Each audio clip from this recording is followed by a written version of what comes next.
Hello everyone, my name is Joey here for DFB, and today we're going to talk about 7 new Disney World experiences and services that we think you're going to want to try. These are all pretty new to Disney, so we wanted to give you the skinny while you're planning your next trip. First up, let's talk about mobile ordering. This system is brand new and makes getting your food at many counter service restaurants much easier. No waiting in super long lines, no trying to entertain your kids while you wait for your food. It's simple and streamlined, basically like a fast pass for your food. So here's how it works. At several Disney counter service restaurants in the parks, you'll now be able to order your food ahead of time and then pick it up as soon as you arrive at the restaurant. To order, you'll want to open your My Disney Experience app and find the My Plans section where you can click on Order Food. There you'll be able to choose a restaurant, and there are several already up and running. You can choose your food, customize your food, pay for your food, and then go about your day. Now when you're ready to eat, you'll head over to the restaurant, open your My Disney Experience app and click I'm here, and your order will be prepared and you'll be notified as soon as it's ready. You can skip the long line and just go pick up your food following the mobile order signs. It's super easy and completely free to use. This one is definitely something that you'll want to do.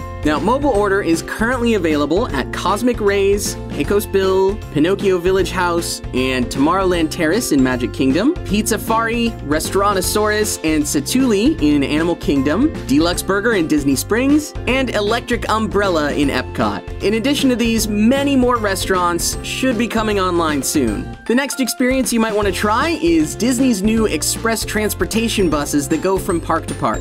And nope, these aren't the standard Disney transport buses, which leave from outside the parks. These leave from inside the park and take you to the inside of another park, which means you skip a lot of the hassle completely. You can get from the middle of the Magic Kingdom to the middle of Epcot in no time. No more riding the monorail to the transportation and ticket